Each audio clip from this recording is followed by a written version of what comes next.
address to get into the grant system is bayareauwazgrants.org. That'll take you directly to where you need to be to submit an application.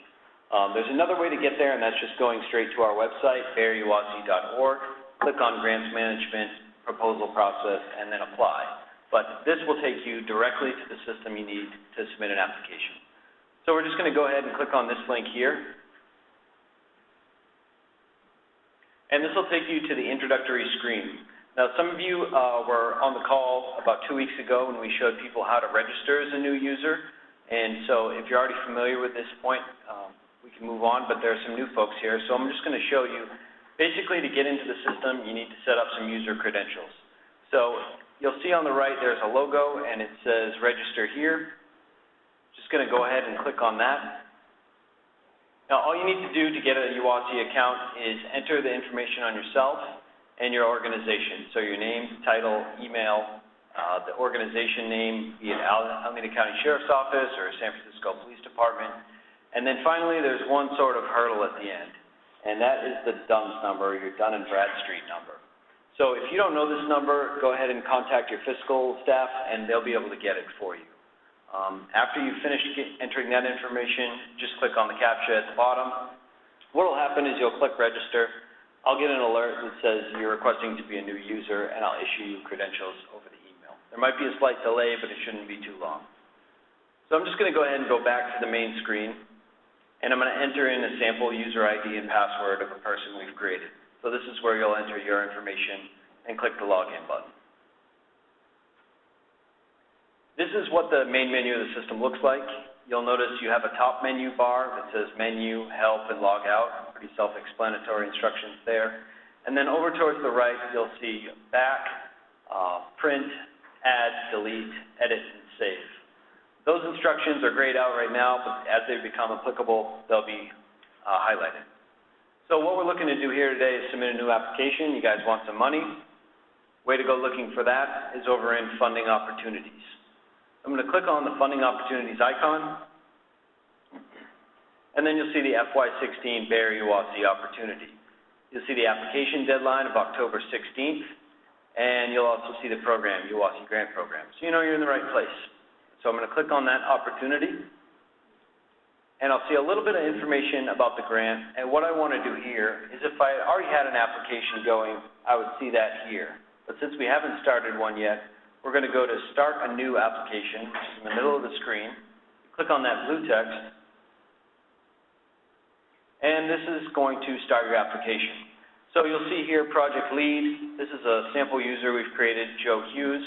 You'll see your own name there. Now keep in mind that everyone who's submitting an application, all project leads, which is the person primarily responsible for the project, has to submit their own application. So you can't have your fiscal staff submit it on behalf of you. You have to actually go ahead and do it yourself. Next up, just name your project title. So Mates and I have decided here today to do something relatively simple. We're going to put an application for P25 radios. So you're going to go type that in, and then next up, select your organization. Yours is only going to say one thing. It's either going to say San Francisco Police Department, San Mateo County. Our fake agency is the Bay Area Public Safety Agency. Next up, you have a couple of declarations. The first is that your project will be used to supplement existing funds and will not replace or supplant funds. So no supplanting. You just click yes. The next one is you have attended this project proposal kickoff meeting or viewed the online webinar. So thank you everyone for coming out here today. You guys get a gold star there, so check that one off. And then finally, you received department head approval to submit your application. So you do actually need to go see your boss and make sure he's okay with putting this in. Put in his name too, or her name. Mason's just going to put in a sample here. We're actually going to take you through an application. It's very quick and easy this year. We're going to try and get through it in about 10 minutes. Keep in mind that any of the fields with a red asterisk are required, and when you're entering anything like the phone number, you don't need to put the dashes. It just does it for you. When you finish entering that information, click the blue Return to Top button and click on Save. Now you've officially started an application. You can review the information that you've input there. And if everything looks okay, you can just click Go to Application Forms. Once here, you'll see the list of forms that need to be completed to submit a project for the UOC application. You'll see funding categories, project description, compliance requirements, project timeline, milestones, equipment, and project. Also notice that you see a little checkbox that says complete. So the first page we've already completed, that was general information.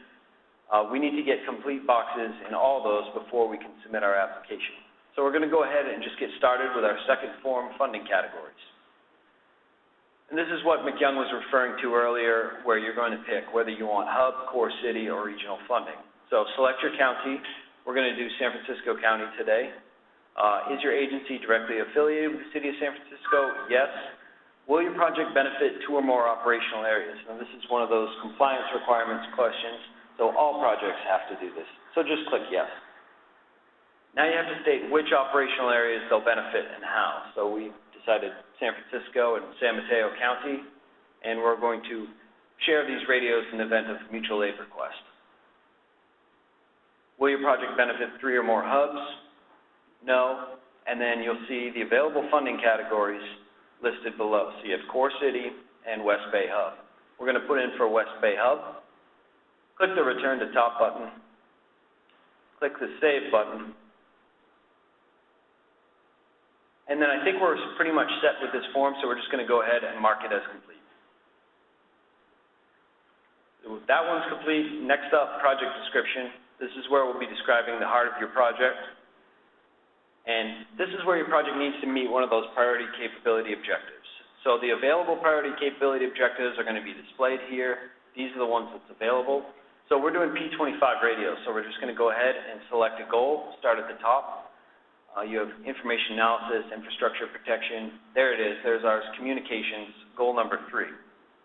Now select an available priority capability objective. Ours sounds like operational communications. And then finally, a applicable FEMA core capability, which would be operational communications again.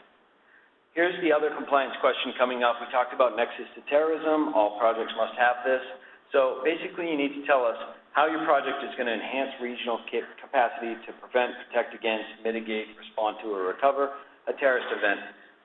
So with these P25 radios, let's just select prevent and protect, or respond. Yeah, we'll select them all. Sound good. And then go ahead and describe, give a little bit more detail on this, a few sentences on how these P25 radios will help us respond to, recover from, etc.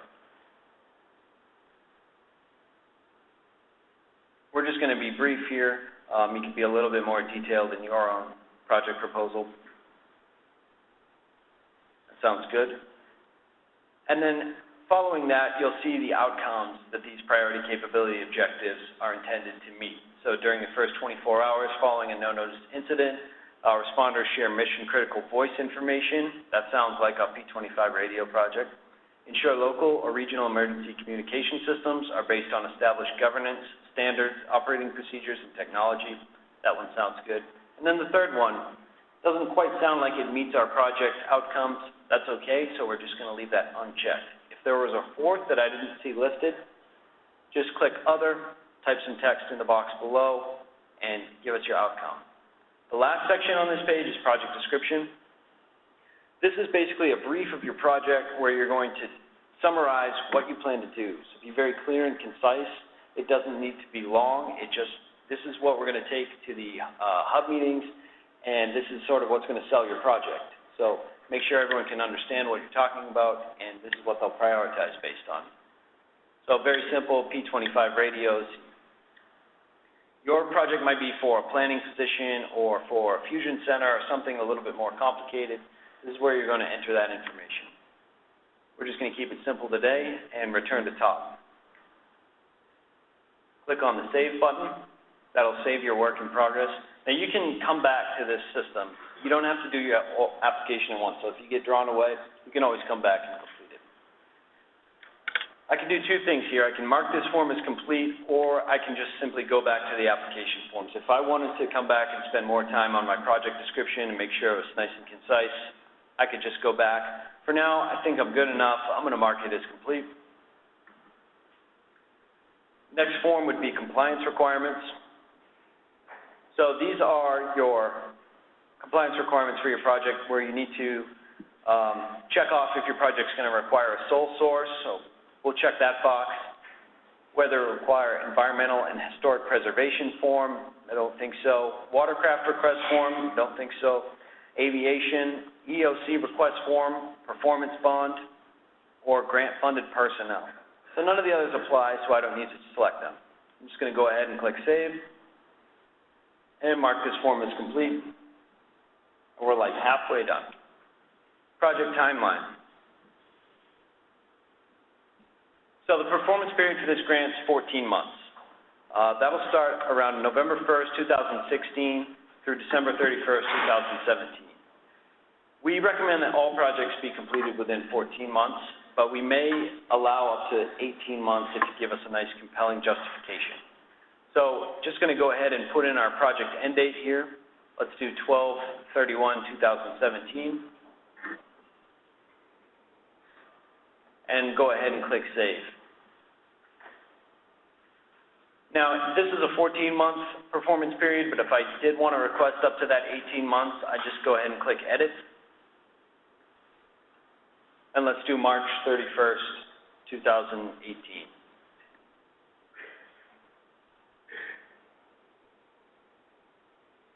You notice you see the text box pop up asking for that compelling justification. Basically just going to write something quick in there like, we need more time. We ran out of time. And click the Save button. Mark that form as complete. Now just 3 forms left. This is where you're going to add your project milestones. So we need 5 milestones for each project. It's a minimum. And to add a milestone, you just need to click Add in the top menu bar. Select your milestones from the drop-down list. So we're doing some P25 radios, so we're going to go ahead and obtain some quotes and put an estimated completion date. Now make sure this estimated completion date falls within the performance period. And go ahead and click Save. And we've just got to add 4 more. So Mason's going to go as fast as he can to add 4 more. Issuance of PO. You can add up to 10 milestones here, and if you don't see a milestone listed in the drop-down list that you like, there's an other at the end, and you can write in your own.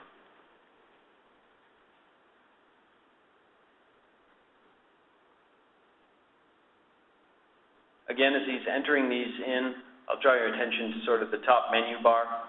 You'll see a couple of different tabs. Help is just for system assistance. It'll give you some general direction on how to operate around the system. I generally never read the instructions until I really need them, so. And he's almost done. He's got 4 out of 5. Finally, we're going to submit our reimbursement documentation because we want our money back. And save. There we've got 5. We can go ahead and mark that form as complete. And finally, we're going to get to the budgets. So the first budget would be the equipment section. If you're planning on purchasing equipment, you need to enter it here.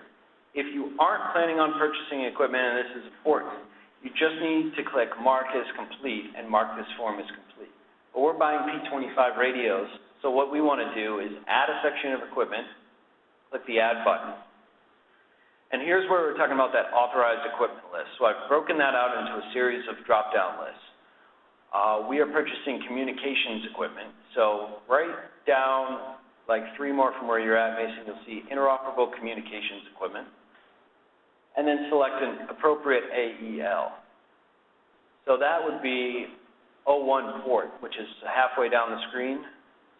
Radio portable, a couple more right there. And let's say we want to buy 100 P25 radios, and they're $5,000 a piece. You could put an estimated cost for your project in here. It doesn't have to be exact.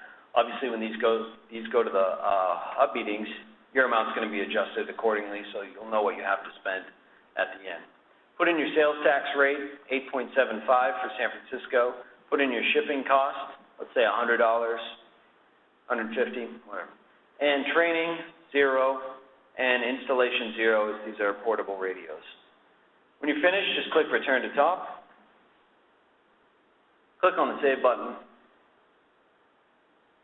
and you'll see your equipment has been added in for a total of $543,850. Mason's very optimistic he's going to get all those radios.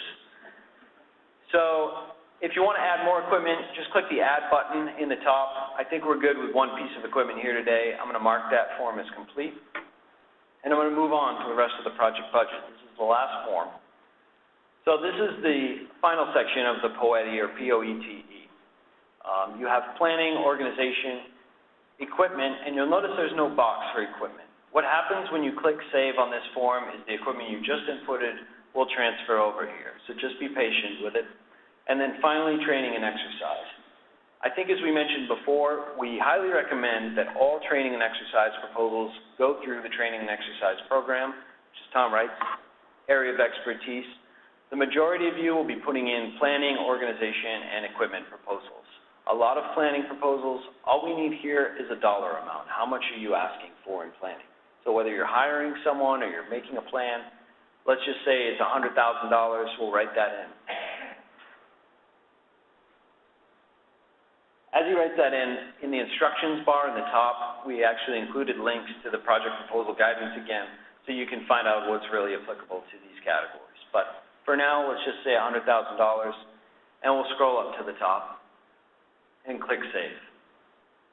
Now, I'm only putting that amount in there as an example because if you're buying P25 radios, you really don't need to put anything in the planning category. My equipment highlighted up there, $543, and then you see down at the bottom, total project cost, $643. You guys might remember in previous years we had 3 different amounts when you took it to the hub meeting. You had your total project cost, amount requested, and minimum amount requested. This year it's just one amount. How much money do you want? And then they'll take it to the meeting and they'll decide there. So we've tried to simplify it a little bit. We're asking for $643,850. But this isn't correct because I'm just buying P25 radios, so I don't need $100,000 in planning. So I'm going to click Edit, and I'm going to take that money away and click Save. There you see the total went away. My new total project cost is $543,850. That looks good. I'm going to go ahead and mark that as complete. Now all my sections are complete, and I'm ready to go ahead and submit my project. If I wanted to go back and edit any of those sections, just click on the form and click the Edit button. Once you submit your application, you can't edit it. But I think we've got everything covered here for today, so let's just go ahead and submit this application. It asks you if you're really, really sure. We're really sure. And you've successfully submitted your P25 application. So if I want to go see that again, I can just click the Print button if I want to save this for my records. And then you'll see the application title over there on the left that says P25 Radios. Click on that, and you'll see all the details that you've just entered in. So remember just 2 things. You'll need to register as a user, and you'll need to submit an application. That's bayareawasigrants.org. If you have any questions, I'm available. My name again was Ethan Baker. You can reach me at ethan.baker@sfgov.org. And if you have any complaints with the system, I'd say call Mason. I think that's it. And as I reminded you earlier, I'll be taking questions at the end of this session. Sure. Actually, change of plans. I'll take any questions we have now on this system. Yes.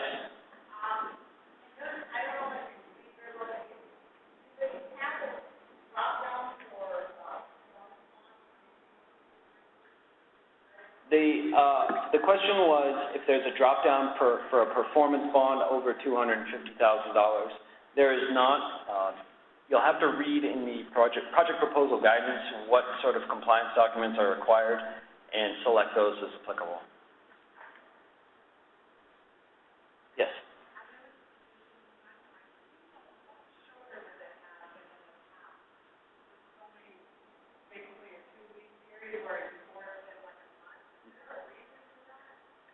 What we found, the question was the submission process timeline has been shortened. We used to give folks a month to get their applications in, and now it's a 2-week window. What we found in the past was that 90% of our applications came in the last 5 days. So instead of opening up for the full month, we just decided to shorten it to a 2-week window. What's that?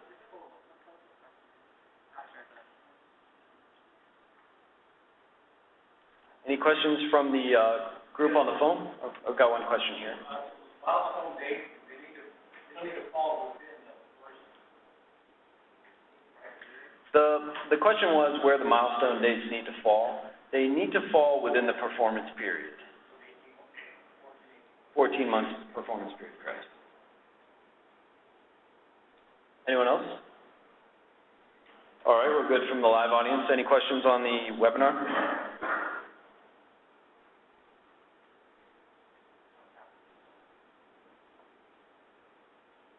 Yes, sir.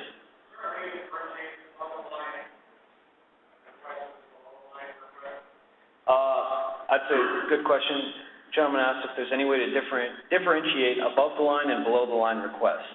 Now, what I need to remind you guys is that if you put in for a project last year, you need to put in for it again. If it fell below the line last year, it's not going to automatically be transferred over into FY16. You need to submit the application again. There is no differentiation between above and below the line from last year. Everything starts over as a new project and gets prioritized from there. And with that, I'm going to go ahead and turn it back over to Janelle Meyer to wrap up.